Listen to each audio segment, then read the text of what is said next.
Halo Sumatera Utara, selamat sore pemirsa. Sumatera Utara hari ini kembali hadir menjumpai Anda edisi Minggu 30 Juli 2023. Kali ini bersama saya Ahmad Rafiq. Dan saya Audran dari Olinka. Sejumlah informasi menarik telah disiapkan oleh tim redaksi kami. Berikut berita selengkapnya.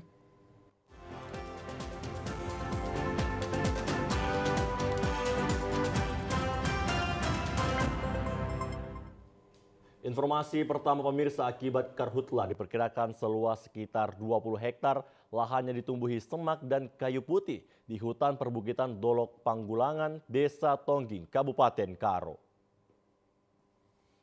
Kebakaran hutan dan lahan yang terjadi tadi malam menghanguskan perbukitan kawasan Danau Toba di Tongging, Kabupaten Karo. Angin kencang dan lokasi yang curam menyulitkan petugas memadamkan api. Minggu pagi sekitar pukul 6 waktu Indonesia Barat, api akhirnya berhasil dipadamkan. Tidak ada korban jiwa dalam peristiwa tersebut karena yang terbakar adalah lahan kosong yang ditumbuhi semak dan kayu. Personil gabungan BPBD Karo, TNI Polri, dan Manggala Agni masih standby di lokasi kebakaran memastikan tidak ada lagi titik api. Pihak kepolisian Polres Tanah Karo kemudian berkoordinasi dengan pihak kehutanan KPH 15 Kabanjahe untuk mengambil titik koordinat serta melakukan penyidikan lebih lanjut penyebab pasti kebakaran dan perkiraan kerugian material. Kepada masyarakat untuk tidak sembarangan membakar sampah ataupun membuang puntung rokok di areal hutan atau lahan yang berpotensi api yang dapat cepat menyebar, apalagi saat ini musim kemarau. Satuan Reserse Narkoba Polrestabes Medan menggerebek sebuah perkampungan di bantaran sungai di Kecamatan Medan Sunggal, tempat pengedaran dan penggunaan narkoba.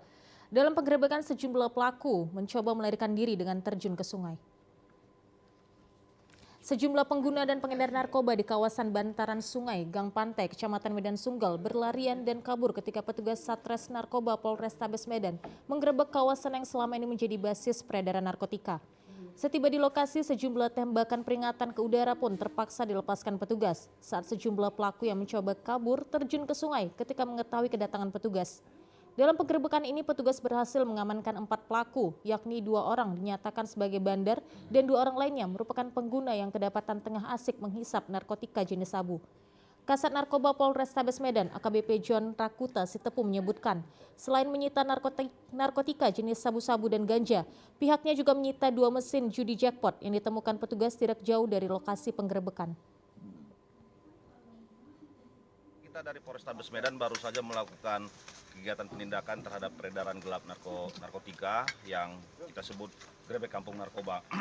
Dari hasil penggerebekan ini tadi berhasil kita amankan, ada 4 orang, ada yang sebagai pengguna, ada yang bandar, yang menjual, dan sedang kita periksa, sudah kita amankan. Setelah ini kita bawa ke kantor untuk nanti kita dalami lagi perannya.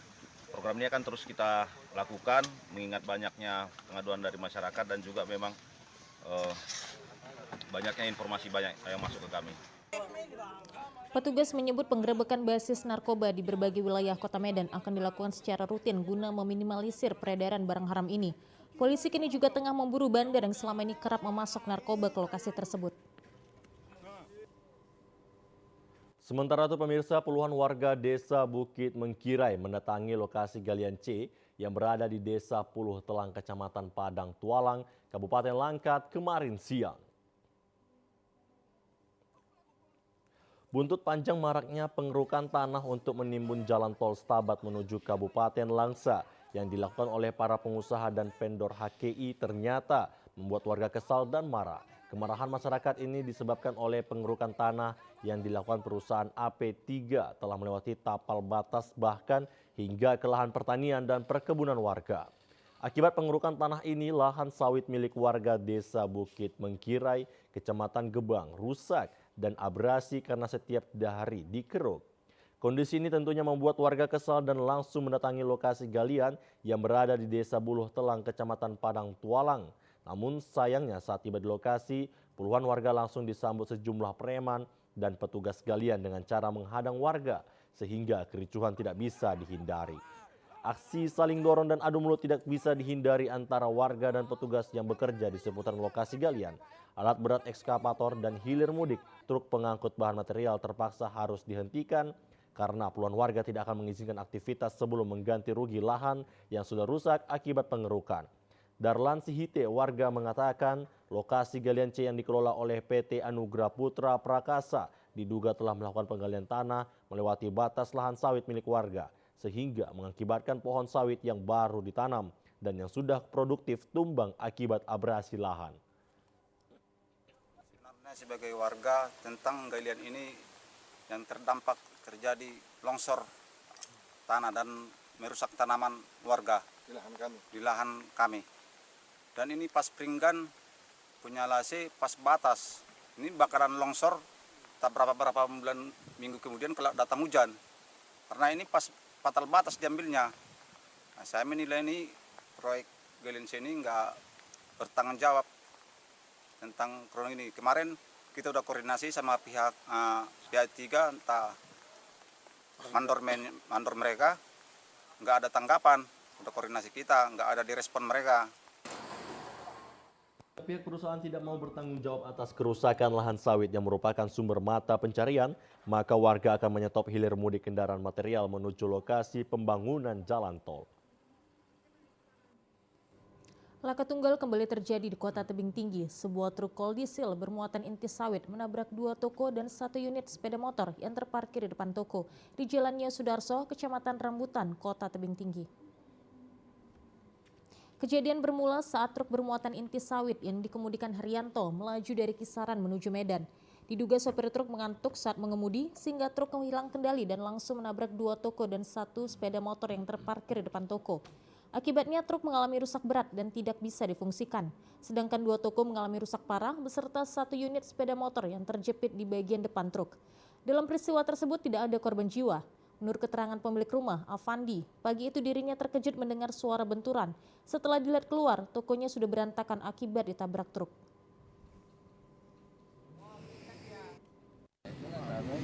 Suara duar gitu. Kaget orang tuh dari bangun tidurnya kan. Bukanya pintu situ, dia udah motor masuk dalam. Motor ya. Jadi ada berapa ruko ini yang kena nih Pak? Kayaknya 2 aja. 2 ruko Pak ya. Jadi kalau untuk korban nggak ada Pak? Korban lain. Apanya kejadian ini supir yang ngantuk macam mana nih? Apa ugal-ugalan? Kalau dari apanya sudah ngantuk. Sementara Kasat Lantas Polres Tebing Tinggi, AKP Doraria Semenjuntak SH membenarkan adanya laka tunggal sebuah truk bermuatan inti sawit yang menabrak sebuah toko. Kecelakaan tunggal, 1 unit truk kol diesel menabrak teras rumah yang bermuatan inti sawit 10 ton. Untuk kronologisnya gimana nih Bu? Kronologisnya dilaporkan sementara waktu dugaan kemungkinan supir mengalami ngantuk sehingga menabrak teras rumah. Untuk korban Bu? Baik untuk korban jiwa nihil, kemudian hanya kerugian material. Guna pemeriksaan lebih lanjut sebagai barang bukti, truk dan sopir dibawa petugas ke kantor Laka Lantas Polres Tebing Tinggi guna dimintai keterangan.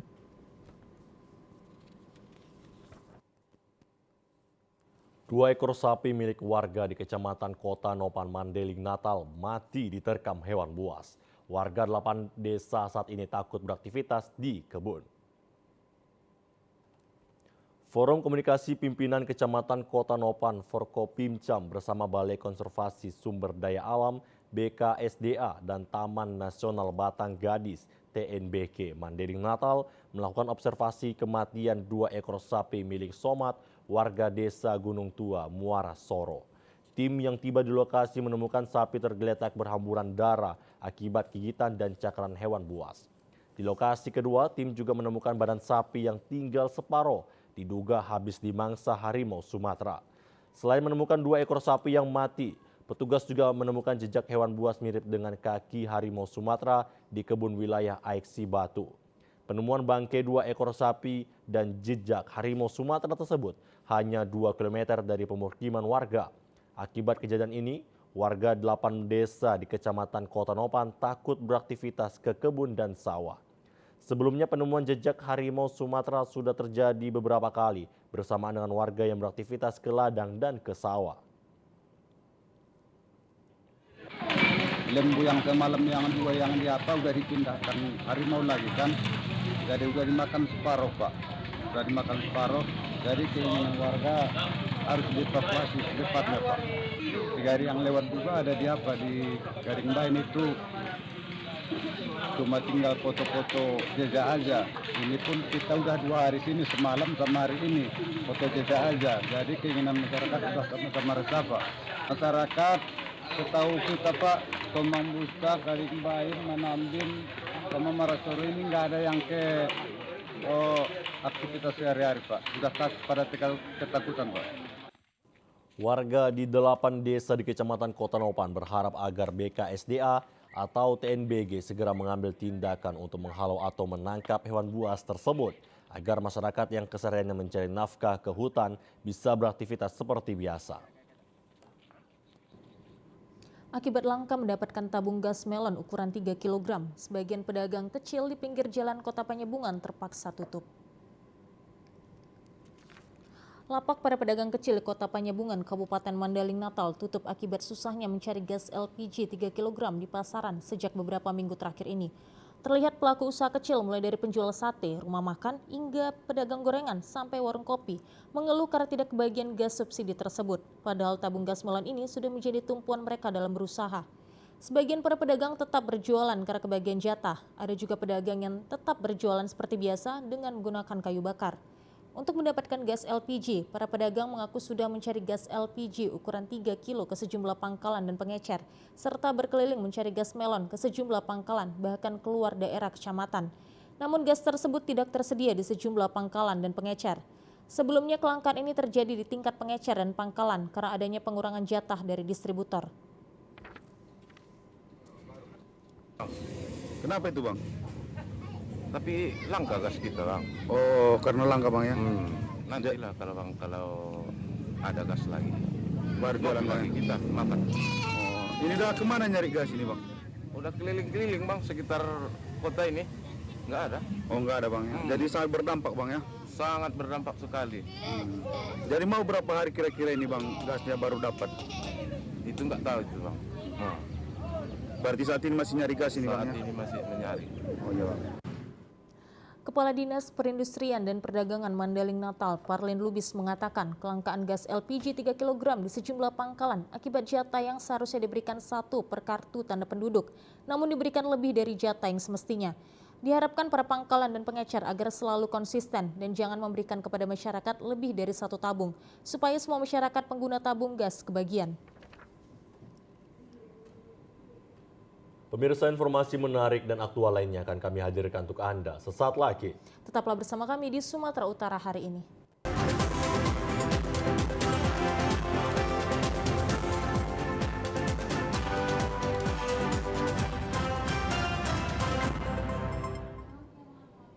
Terima kasih masih bersama kami di Sumatera Utara hari ini. Pemirsa, jalur rekayasa lalu lintas daerah Jalan Tuan Nagari dan Patuan Anggi di Kota Balige, Kabupaten Toba sering mengalami kemacetan lalu lintas yang begitu parah.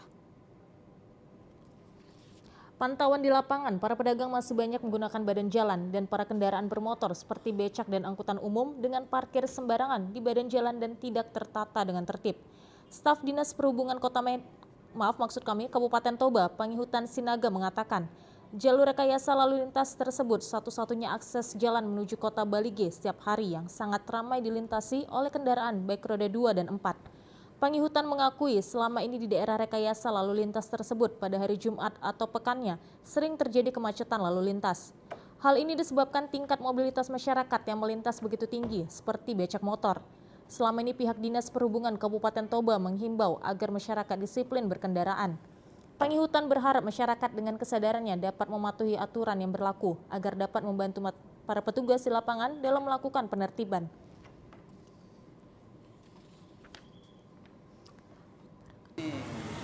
Sesuai dengan yang terpandang ramai lancar. Kemacetan diakibatkan kadang masyarakat yang maronan bolak-balik berputar-putar. Itu aja masalahnya setiap hari pekan. Kalau jalan menuju Kota Balige cuma ini aja Pak, jadi nggak ada jalan alternatif. Kecuali di bypass mobil-mobil truk nggak dibolehkan masuk ke Kota Balige. Nah bisa juga Pak ditertibkan, tergantung dinas pasar lah.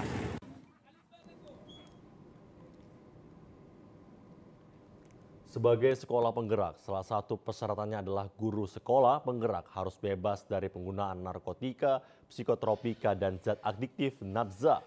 Sekolah SMPN 1 Lubuk Pakam berkomitmen anti narkoba bersama masyarakat di lingkungan sekolah. Penyalahgunaan narkoba merupakan masalah kompleks yang harus diselesaikan bersama-sama.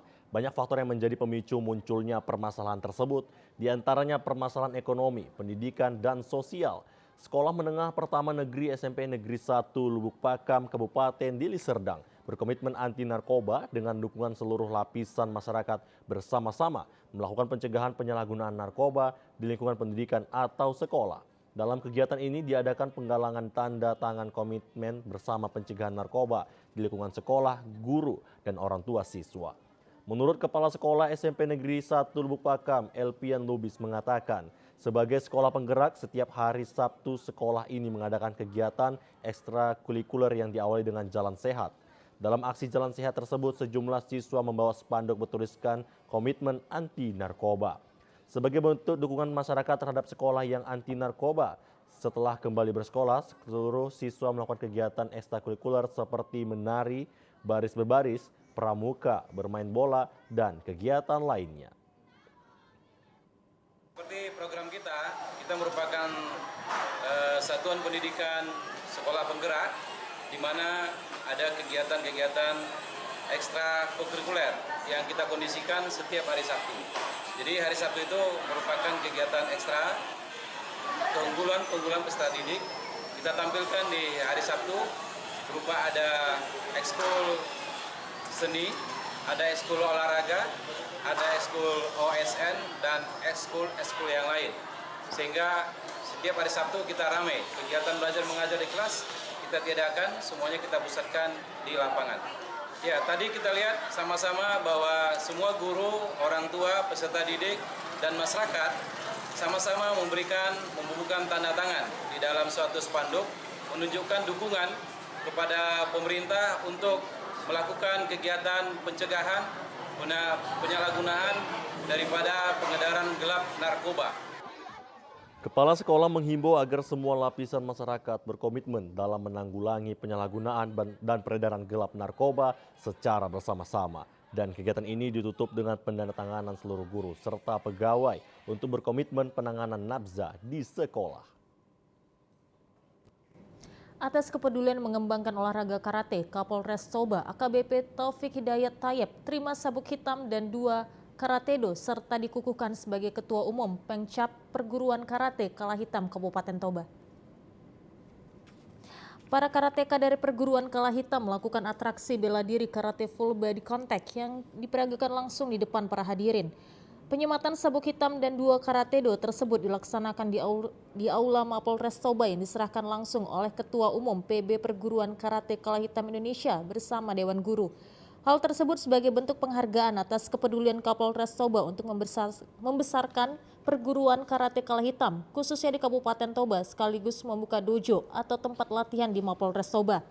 Sementara itu Kapolres Toba AKBP Taufik Hidayat Tayyep yang juga sebagai Ketua Umum Pemcap Keperguruan Karate Kala Hitam Kabupaten Toba mengatakan, olahraga karate diharapkan dapat dikenal masyarakat Kabupaten Toba sehingga akan muncul atlet-atlet muda berbakat dan berprestasi. Menurut Taufik, pembinaan olahraga karate di Kabupaten Toba, para atletnya dengan disiplin latihan karate selain menjadi sehat, juga dapat menghindari kejahatan, antara lain bahaya narkoba dan tindak pidana. Diharapkan dalam pengembangan olahraga karate perlu dukungan dan perhatian dari pemerintah ataupun stakeholder terkait untuk mencapai prestasi yang lebih maksimal lagi. Ini kebetulan saya diangkat menjadi ketua cabangnya Karate Kala Hitam dengan harapan kedepannya bisa meningkatkan prestasinya khususnya karate yang ada di Kabupaten Toba. Kemudian yang kedua bisa lebih bersinergi lagi, karate ini lebih dikenal lagi oleh masyarakat Toba sehingga banyak lagi bakat-bakat dari masyarakat Toba yang ingin bergabung ke karate. Nanti kita akan bantu dengan cara mensosialisasikan dan memviralkan kegiatan ini supaya sekali lagi, para atletnya ataupun karatekanya yang di Toba ini bisa menambah harum Kabupaten Toba khususnya, Provinsi Sumatera Utara dan juga di internasional.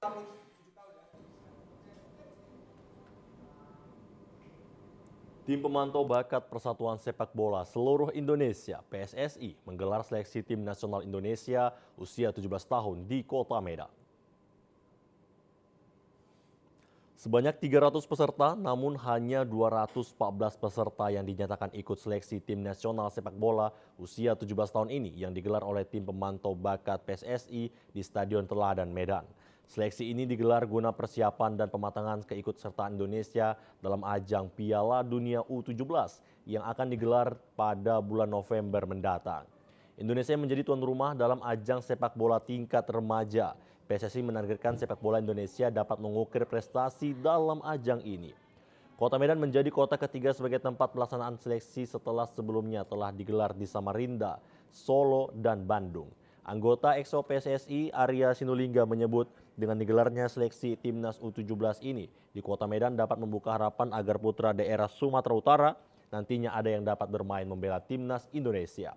Sebab dirinya menyebut Sumatera Utara memiliki sejarah yang tidak pernah absen menyumbangkan putra daerahnya yang bermain bersama timnas Indonesia.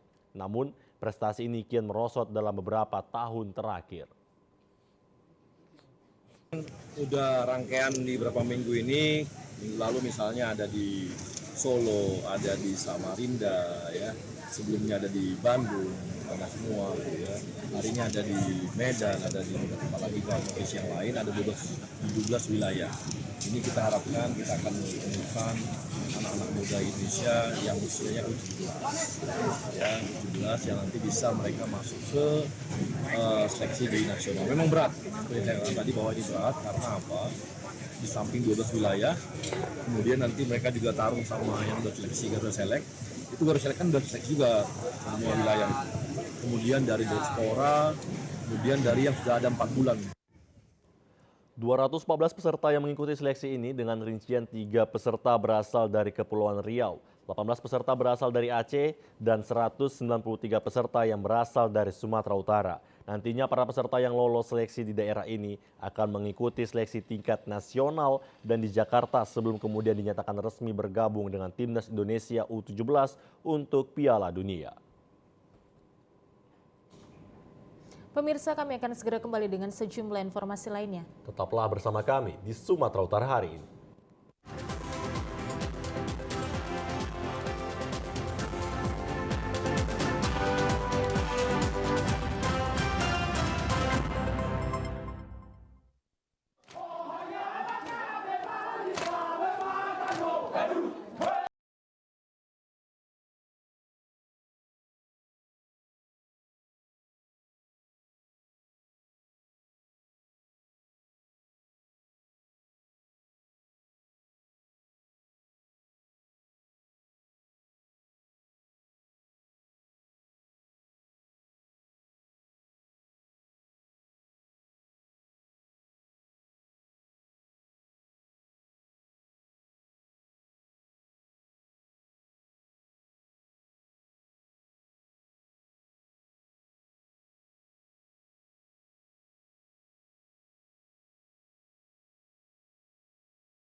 Pemirsa, jamaah safari subuh Arafah ke-60 Kodam 1 Bukit Barisan melakukan kegiatan safari subuh Arafah di Masjid Al-Ihsa di Jalan Kapten Muslim Medan pagi tadi. Sholat subuh berjamaah mengawali kegiatan safari subuh Arafah Sumatera Utara di Masjid Al-Islah dengan kegiatan safari subuh Arafah binaan Pangdam 1 Bukit Barisan melalui pembinaan mental dan kesejarahan Kodam 1 Bukit Barisan. Hal tersebut merupakan program Kodam 1 Bukit Barisan dalam memakmurkan masjid dengan kekompakan masyarakat dalam memakmurkan masjid di setiap lingkungan masing-masing dapat mensejahterakan lingkungan masjid. Kegiatan safari subuh Arafah Sumatera Utara dalam menyebarkan syiar Islam dari masjid ke masjid memperkenalkan kotak infak kejujuran. Kotak infak kejujuran ini memudahkan jamaah dalam bersedekah serta mensejahterakan lingkungan masjid seperti masyarakat kurang mampu. Untuk menjalankan program ini, tim Safari Subuh Arafah Sumatera Utara menyerahkan kotak infak kejujuran, sandal masjid, dan Al-Quran. Kegiatan Safari Subuh Arafah Sumatera Utara juga diisi dengan tausiah singkat Al-Ustadz Kiai Zulfikar Hajar. Dalam tausiahnya sebagai umat muslim, harus mampu menahan diri untuk tidak membenci atau mencela orang lain. Ia juga mengajak para jamaah untuk terus berbuat kebaikan kepada orang banyak. Jamaah yang aktif dalam Safari Subuh Arafah Sumatera Utara, Haji Muhammad Johari Lubis, mengatakan Safari Subuh merupakan wadah komunikasi dan silaturahmi sesama umat muslim. Tujuan kita adalah bersilaturahmi terhadap masyarakat, terhadap masjid-masjid yang ada, yang sudah banyak kita kunjungi, yang sudah banyak kita lakukan kunjungan-kunjungan ke masjid ini. Tujuannya adalah bagaimana kita berkomunikasi, bagaimana kita bersilaturahmi. Apabila umat Islam di sholat subuh telah ramai, maka semakin kuatlah kita, semakin besarlah kita umat Islam. Marilah sama-sama kita ramaikan masjid setiap subuh. Apabila subuh itu sudah seperti sholat Jumat, maka kita akan semakin besar nantinya untuk tujuan menyiarkan agama Islam. Jamaah Safari Subuh Arafah Sumatera Utara terus berjalan menyebarkan syiar Islam dari masjid ke masjid yang ada di setiap kabupaten kota Sumatera Utara. Pertumbuhan sektor pariwisata yang terus membaik pasca pandemi COVID-19 turut mendorong peningkatan okupansi hotel di Kota Medan.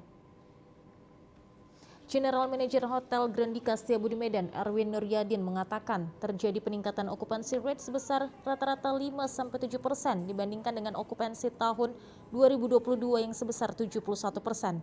Peningkatan tersebut dikarenakan kegiatan MICE yang sudah kembali normal, liburan sekolah, dan juga hari libur nasional. Erwin melanjutkan pihaknya tidak ingin ketinggalan momentum yang dinilai baik tersebut karena beberapa tahun terakhir sektor perhotelan dan pariwisata telah cukup terdampak, tidak terkecuali di Kota Medan. Kedepannya pihaknya akan terus memberikan program dan kegiatan yang menarik bagi pengunjung hotel atau wisatawan yang ingin merasakan keramahan dan kekayaan wisata Kota Medan. Memanfaatkan momentum ini, Grandika Setiabudi Medan menghadirkan berbagai program hiburan serta promo bagi masyarakat di Kota Medan. Pihaknya pun menyambut baik dengan momentum gelaran Pekan Olahraga Nasional PON 2024 mendatang dengan menyiapkan berbagai fasilitas yang menunjang bagi pengunjung lewat pengembangan hotel dengan konsep lifestyle butik hotel. Lewat desain industrial modern, mengusung gaya hidup smart dan vibrant. Selain membidik wisatawan, hotel ini juga cocok untuk para bisnis traveler hingga anak muda. Hotel ini terdiri dari 123 kamar yang terbagi dalam 3 kategori, yaitu superior, deluxe balcony, deluxe eksekutif, dan junior suite, yang dilengkapi dengan beragam fasilitas yang memanjakan konsumen.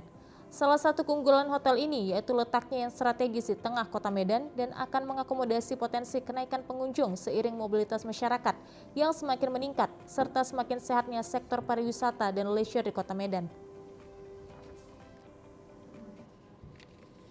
Untuk tingkat hunian di tahun 2023 sebetulnya ini udah rebound dari sejak Covid. Kalau waktu Covid kita hanya bisa mencapai 30 dan di tahun ini, di tahun 2023 kita hampir mencapai di 80% untuk tingkat hunian kita. Harapannya semoga kami menjadi hotel pilihan utama tamu untuk berbisnis dan menginap dan menjadi hotel yang terbaik di Medan. Pemirsa, Gereja GKPI Aik Bolon Resort Balegi yang memiliki warga jemaat sebanyak 47 kakak. Sebelumnya gereja tersebut dengan kondisi cukup memprihatinkan. Hal tersebut menjadi perhatian Polres Toba bersama warga binaan Rutan Kelas 2B Balige untuk bergotong royong ikut membantu masyarakat dalam pembangunan gereja tersebut. Diawali dengan ibadah yang dipimpin Pendeta Resort GKPI Balige, Pendeta Dexton Dolok Saribu meletakkan batu pertama gereja GKPI Aik Bolon, dihadiri langsung Kapolres Toba bersama puluhan personel Polres Toba, Kepala Rutan Balige yang diwakili Kabid Pembinaan Edison Tambunan dan seluruh jemaat GKPI Aik Bolon. Pengerjaan pembangunan GKPI Aik Bolon ini juga melibatkan puluhan personel Polres Toba, dibantu 20 warga binaan Rutan Kelas 2B Balige dan jemaat GKPI Aik Bolon. Kapolres Toba AKBP Taufik Hidayat Toyib berharap Bantuan yang diberikan untuk pembangunan gereja GKPI Aik Bolon ini bermanfaat bagi seluruh jemaat terutama setiap mengadakan ibadah minggu. Sebelumnya pihak perwakilan dari gereja Aik Bolon memberitahukan kepada Polres Toba terkait kondisi gereja tersebut sangat memprihatinkan. Kapolres Toba langsung berkunjung untuk melihat kondisi gereja Aik Bolon dan berkeinginan gereja segera selesai dibangun sehingga jemaat dapat beribadah dengan layak. Kegiatan ini adalah kegiatan sebenarnya kita gotong royong lah. Ya. Jadi masyarakat di sini kemarin ada perwakilan ketemu dengan kami di Polres menyampaikan bahwa akan adanya pembangunan gereja di sini. Jadi kebetulan saya, Pak Kalapas dan Pak Wakil Bupati kemarin ke sini melihat dan di sini timbul ada keinginan kita semua ingin membangun gereja yang nyaman buat jemaah di sini. Jadi kita sama-sama dengan masyarakat semuanya bergotong royong untuk membangun gereja di GKPI ini. Sementara itu, Kabid Pembinaan Rutan Bali G, Edison Tambunan mengatakan pihaknya akan siap membantu membangun gereja tersebut, bahkan hingga menata halaman gereja menjadi taman agar terlihat lebih indah. Salah seorang warga jemaat Tumbur Tumanggor, selaku guru huria GKPI Aik Sibolon mengucapkan terima kasih kepada Kapolres Toba dan Rutan Bali G yang telah memberikan perhatian dan bantuan penuh untuk pembangunan gereja tersebut. Yang kami sampaikan hanya satu, nggak ada yang lain. Perhatian khusus dari Pak Kapolres itu yang sangat kami banggakan dari jemaat GKPI Aik Bolon. Itu aja, luar biasa. Direncana seperti instruksi beliau, kami harus Natal di sini. Jadi di Desember ini sudah ada kelihatan bisa secara nyaman merayakan Natal, itu aja. Tetap kami sesuai dengan instruksi Pak Kapolres. Sesuai dengan gambar dan beliau memberikan masukan-masukan seperti ini, itu nanti yang kita lakukan. Polres Nias menangani laporan dugaan kasus kematian anak tidak wajar yang terjadi di wilayah hukumnya, sementara penyidik membutuhkan adanya otopsi terhadap jenazah dalam mengungkap kasus tersebut. Seorang anak berjenis kelamin perempuan merupakan pasien umum Rumah Sakit Dr. M. Thompson Nias meninggal dunia di ruang ICU pada Rabu 26 Juli 2023. Anak berinisial RZ alias Bunga asal desa Hilibosi, kecamatan Sitoluori itu awalnya dibawa ke rumah sakit oleh pihak keluarga karena menderita suatu penyakit. Namun setelah kematiannya telah berkembang dugaan tidak wajar pada proses awal penyebab kematian, meskipun sempat dirawat intensif oleh pihak medis di rumah sakit. Dugaan kematian tidak wajar terhadap anak tersebut akhirnya dilaporkan kepada Polres Nias oleh pihak pemerhati anak dan perempuan. Untuk memastikan adanya unsur tindak pidana pada proses kematian tersebut, penyidik polisi kemudian mendatangkan dokter ahli forensik Rumah Sakit Bayangkara, Polda Sumatera Utara untuk melakukan otopsi terhadap jenazah.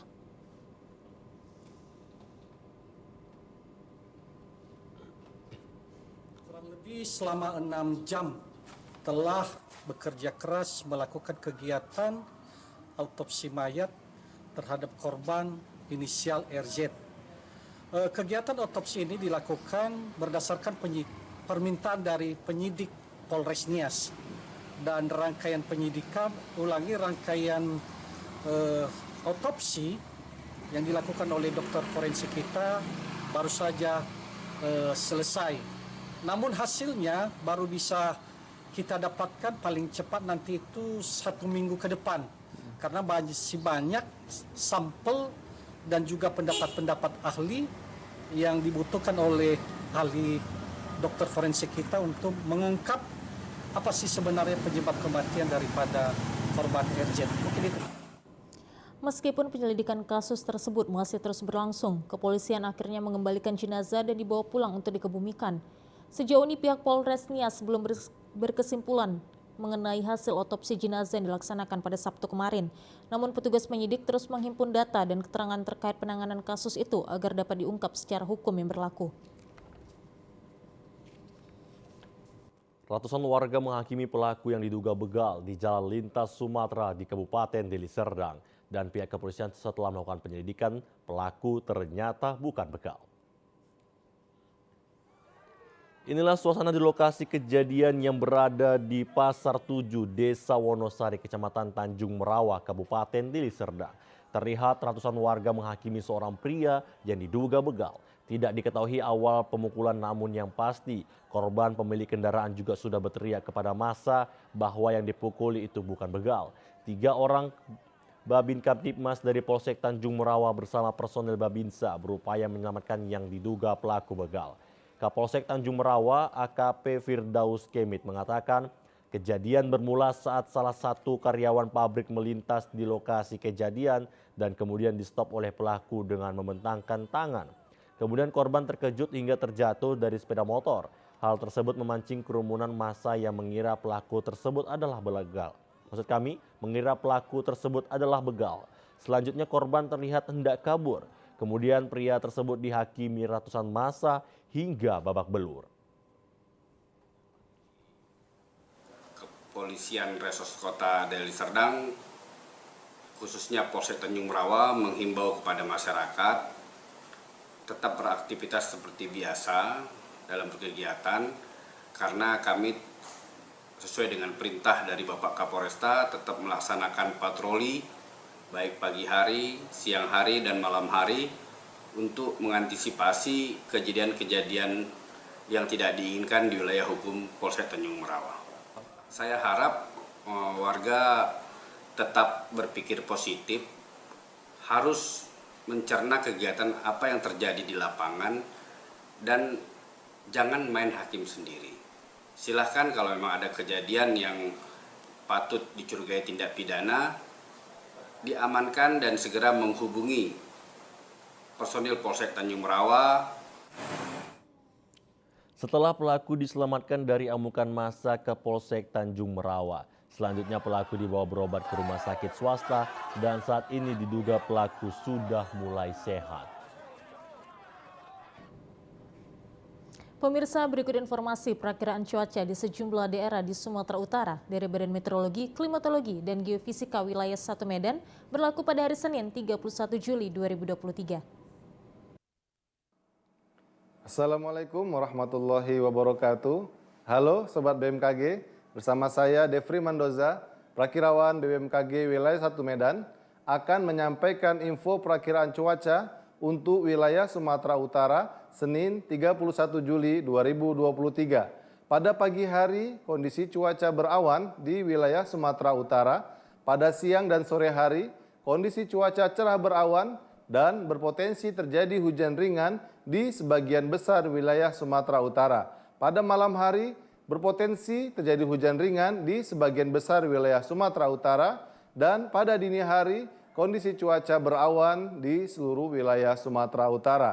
Untuk suhu udara 16 hingga 35 derajat Celcius, kelembaban 60 hingga 95%, angin dari tenggara hingga barat daya dengan kecepatan 10 hingga 30 km per jam.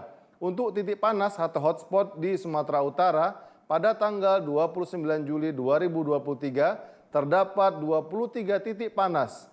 3 titik panas di Labuhan Batu Utara, 2 di Padang Lawas Utara, 9 titik di Dairi, 3 titik di Karu, 3 titik di Tapanuli Utara, 1 titik di Tapanuli Selatan, 1 titik di Pakpak Barat, dan 1 titik di Serdang Bedagai. Untuk update info cuaca Sumatera Utara, Sobat BMKG dapat melihat di akun media sosial kami @info_bmkg_sumut. Semoga informasi ini bermanfaat bagi Sobat BMKG sekalian. Terima kasih. Wassalamualaikum warahmatullahi wabarakatuh.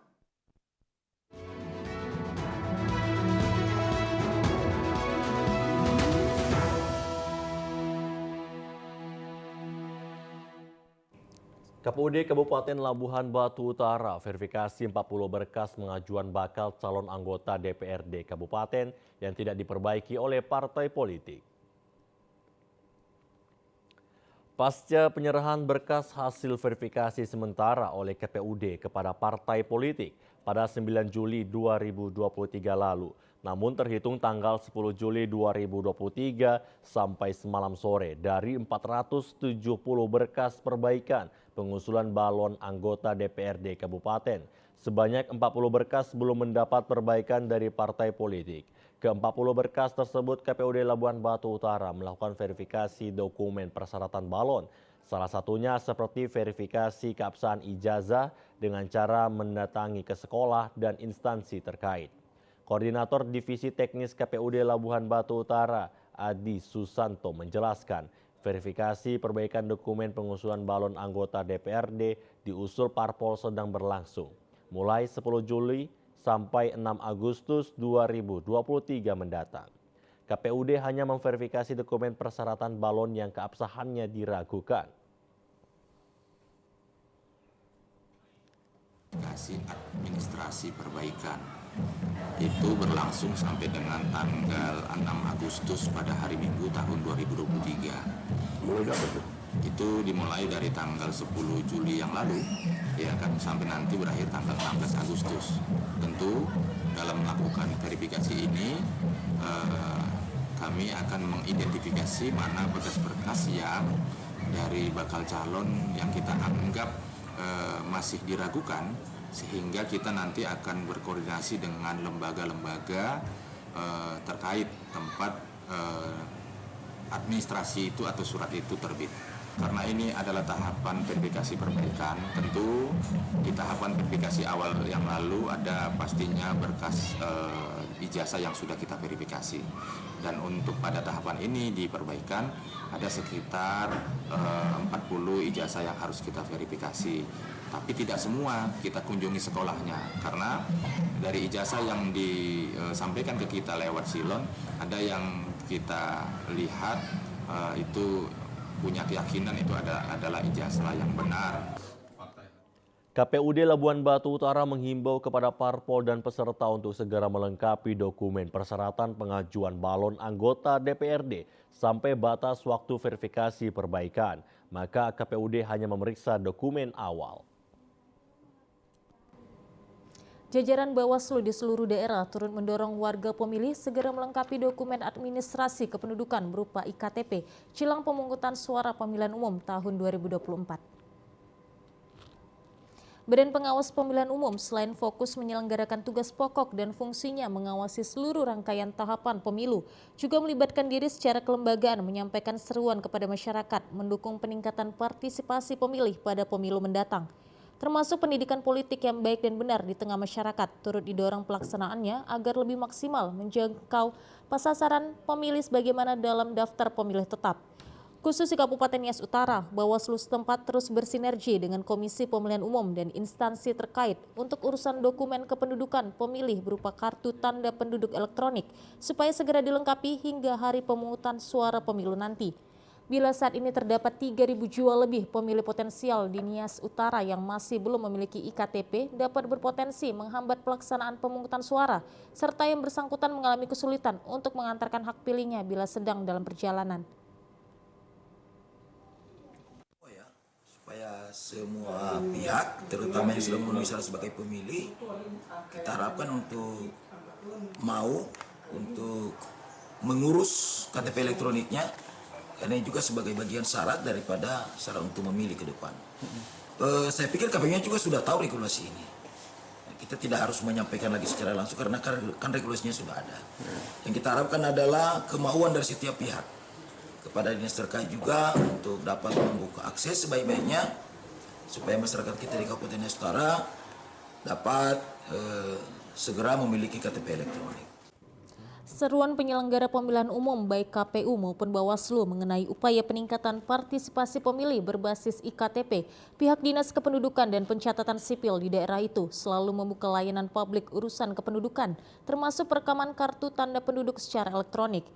Belum tersedianya anggaran memadai membuat petugas Disduk Capil Nias Utara tidak lagi melakukan inovasi jemput lapangan, melainkan warga telah diminta agar jauh lebih proaktif mendatangi kantor Disduk Capil di Lotu Nias Utara guna mendapatkan layanan publik pemerintah urusan administrasi kependudukan.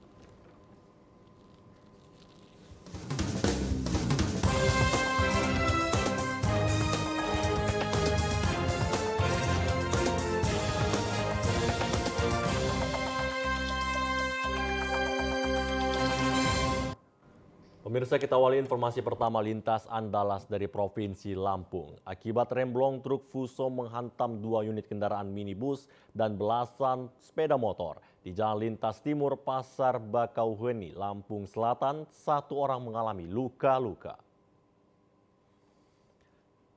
Terjadi pada Sabtu pagi saat truk Fuso bernomor polisi B9004 UEN yang melaju kencang dari arah Lampung Timur kehilangan kendali dan menghantam 2 kendaraan minibus hingga ringsek. Warga sontak berhamburan menghindari Fuso. Selain 2 minibus, 15 unit sepeda motor yang terparkir di tepi jalan lintas timur juga dilindas. Semua kendaraan roda 2 ringsek dan tak dapat diselamatkan. Akibat jalanan yang sempit di lokasi kejadian, banyak kendaraan yang terlindas, termasuk kendaraan roda 2 dan 2 kendaraan pribadi. Truk Fuso juga menghantam kios sayuran. Beberapa pedagang juga menjadi korban. Beruntung hanya mengalami luka ringan. Dari sana itu udah kencang blong lah, mobil yang satunya ini tadi yang udah pergi lagi naikin barang. Ya. Tapi udah masuk barusan mau jalan dari situ mobil ini kencang banget lah, itu langsung mobil yang depan ngebalik ke situ. Sementara sopir truk langsung diamankan polisi. Sedangkan pengendara minibus hanya mengalami luka ringan dan dibawa ke puskesmas terdekat. Ages TVRI Lampung melaporkan.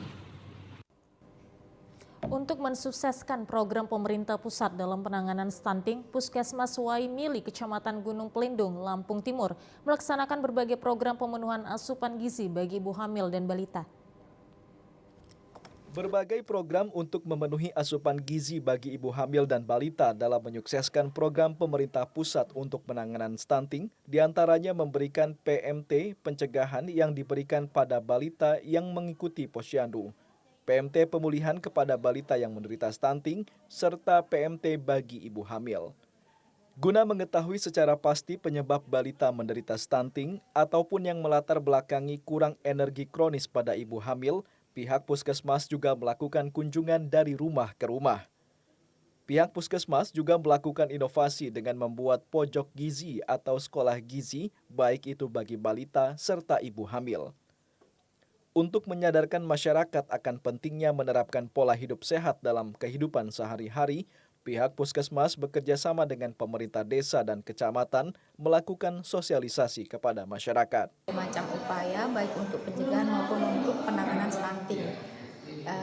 Seperti yang pertama pemberian PMT, ini ada 3, PMT pencegahan ini untuk semua balita di posyandu, kemudian PMT pemulihan itu untuk semua balita yang mengalami stunting atau bermasalah gizi yang lain seperti BGM atau yang lainnya. Kemudian yang ketiga PMT untuk ibu hamil KEK. Kemudian selain itu kita juga melakukan kunjungan rumah untuk mengetahui faktor-faktor apa yang menyebabkan kejadian stunting bagi balita ataupun yang melatar belakangi kurang energi kronis pada ibu hamil. Warsito, TVRI Lampung melaporkan. Kejaksaan Negeri Kaur bersama tim dari Kejaksaan Agung mengamankan 3 tersangka dugaan korupsi dana bantuan operasional kesehatan Dinas Kesehatan Kaur. Ketiganya diamankan di Jakarta Selatan. Kejaksaan Negeri Kaur pada Jumat malam mengamankan 3 tersangka dugaan korupsi dana BOK Dinas Kesehatan Kaur. Diamankannya ketiga tersangka diduga menghalang-halangi proses penyidikan dugaan korupsi dana BOK Dinas Kesehatan Kaur tahun anggaran 2022. Tim gabungan yang terdiri dari Kejaksaan Negeri Kaur, Kejaksaan Tinggi Bengkulu, dan Kejaksaan Agung mengamankan tersangka berinisial BSS, AH, dan RNA. Dalam menjalankan aksinya, ketiga tersangka menjanjikan kepada para saksi agar kasus dugaan korupsi dana BOK 2022 yang diproses Kejaksaan Negeri Kaur dihentikan dengan syarat memberikan uang 920 juta rupiah. Terkait pengembangan perkara yang kita sedang tangani yaitu BOK tahun 2022 Kabupaten Kaur. Peran ketiga ini berapa yang diamankan Pak? Untuk sementara ini 3 orang yang kita amani. Ini hasil pengembangan dari penggeledahan kita minggu lalu di 3 puskesmas. 3 orang. Barang bukti yang diamankan Bapak? Barang bukti yang diamankan apa jadi Bapak? Barang bukti yang diamankan berupa handphone, bukti transfer, kwitansi, cek banyak. Total uangnya Bapak? Total yang sudah dinikmati mereka itu hampir 920 juta. Akibat perbuatannya, ketiga tersangka disangkakan pasal 21 Undang-Undang Tindak Pidana Korupsi tahun 1999. Sebelumnya Kejaksaan Negeri Kaur telah menggeledah Dinas Kesehatan Kaur, Puskesmas Kaur Utara, Puskesmas Kaur Tengah, dan Puskesmas Muara Sahung. Dari kegiatan tersebut, petugas mengamankan beberapa dokumen terdiri dari SPJ Realisasi Anggaran Dana BOK 2022, buku rekening Kepala Puskesmas, dan handphone Kepala Puskesmas. Dari Kabupaten Kaur, Tim Liputan TVRI Bengkulu melaporkan. Petani padi di Kelurahan Kemumu, Kabupaten Bengkulu Utara mengeluhkan banyaknya irigasi yang mengalami kerusakan. Irigasi yang rusak mempengaruhi debit air yang mengalir. Di Kelurahan Kemumu, Kecamatan Armajaya, Kabupaten Bengkulu Utara, saat ini tengah memasuki musim tanam padi. Namun salah satu petani, Budi Harjo, mengaku jaringan irigasi di kawasan Kemumu banyak yang rusak, sehingga membuat debit air menjadi sedikit. Sedikitnya debit air ini menyebabkan para petani kesulitan untuk mengairi sawah. Nah, air ini makanya kadang-kadang ada yang lambat. Kenapa itu Pak? Air kira-kira ya, debit airnya mungkin udah kurang gitu kan, dari atau hutan-hutan situ banyak yang gundul mungkin kan ya, karena hujannya kurang gitu. Irigasinya gimana Pak? Irigasinya ya itulah banyak yang bocor. Tanaman padi merupakan tanaman yang sangat banyak membutuhkan suplai air yang cukup melalui irigasi agar menjamin tanaman padi tidak mengalami kekurangan air yang berdampak menurunkan hasil produksi. Dari Kabupaten Bengkulu Utara, Aisyah Dini melaporkan. Pemirsa, informasi tadi mengakhiri perjumpaan kita di Sumatera Utara hari ini. Mewakili kerabat kerja yang bertugas, saya Ahmad Rafiq. Dan saya Audran Darolin, kami ucapkan terima kasih atas perhatian Anda. Selamat sore dan sampai jumpa.